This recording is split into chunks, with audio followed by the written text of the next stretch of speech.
यह मत समझना कि दुष्टों के भीतर कभी ग्लानि होती है। दुष्ट ईर्ष्या में जलते हुए परमाणु बम बन जाता है। दुष्ट के भीतर कभी कोई ग्लानि नहीं आती।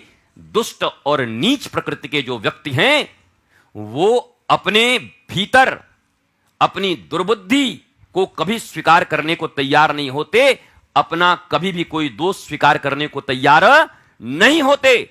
हर दोष जो उनको कोई कहता है, चाहे उनके गुरु हो, माता हो, पिता हो, वो उन्हीं से बदला लेने को तैयार हो जाते हैं।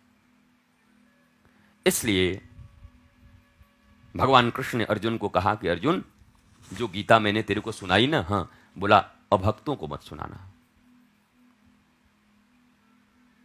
और भगवान ने कहा यह बताना पड़ रहा है, यह भी बड़ा दुख का बात है मुझे तुझे। क्यों? क्योंकि तेरे है चार भाई यहां पर नहीं है, तुझे समझना चाहिए कि मैं उनको नहीं सुना रहा हूं। तो इस बात को समझ लेना कि इसे जहां तहां मत सुनाना, नीचों को मत सुनाना, गिरे हुए प्रवृत्ति के व्यक्तियों को मत सुनाना, जिनकी वृत्तियां ही प्रमुख हैं, जो नाग नागिन की तरह जीवन जीते हैं, जिनके पूंछ पर पांव रखते ही, हालांकि उनके पूंछ में ही पाप है, उस पूंछ के ऊपर पांव भी गुरु इसलिए रखते हैं कि पाप मुक्त हो जाए, लेकिन उसके बाद भी जो डसने के लिए तैयार हो जाए, उनको ज्ञान कभी मत देना और उनसे कभी कोई अपेक्षा मत रखना। इसलिए दुष्टों को कभी ज्ञान नहीं देना चाहिए, नीचों को कभी ज्ञान नहीं देना चाहिए, हीनों को कभी ज्ञान नहीं दे, दीनों को देना चाहिए।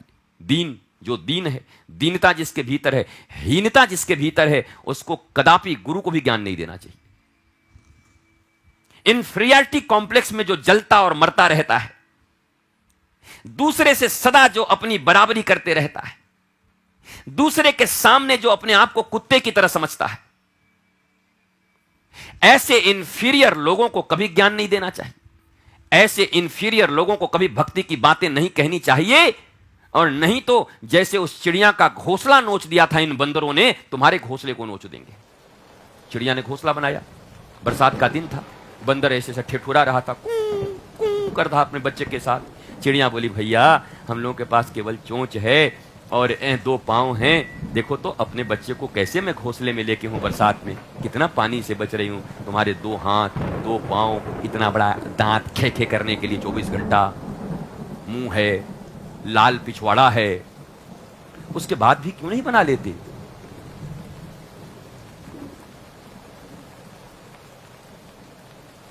तू ज्ञान देगी मुझे? हैं? नहीं, तू ज्ञान देगी? ले, नोच चोच के खत्म कर दिया उसका। बेचारी बनाई थी अपना सुंदर बच्चों के साथ रहने के लिए। तब चिड़िया उड़ी अपने बच्चों को लेके और पूरे अपने समाज में बोली कि सबको ज्ञान देना, इन ससुरों बंदर को मत देना ज्ञान। ये लाल पिछवाड़ों वालों को मत देना, इनका पिछवाड़ा हमेशा लाल रहता है। मुंह या पिछवाड़ा एक ही है, जिनका मुंह हमेशा लाल रहे वही है पिछवाड़ा लाल बंदर। इनको ज्ञान मत देना, इनको भक्ति मत सिखाना, नहीं तो तुम्हारे घोंसले को नोच डालेंगे ये। तुम्हारी भक्ति के जो जो संसाधन हैं उसे विनष्ट कर देंगे ये। जो तुम संसाधन एकत्रित किए हो भक्ति करने के लिए, वो नष्ट कर देंगे। एकांत रखे हो, आरती करते हो, भजन करते हो, पूजन पीछे ही पड़ जाएंगे तुम्हारे सब नाश करने पर, कि हम तो करेंगे नहीं, इसका भी नाश कर देंगे। इसलिए सावधान।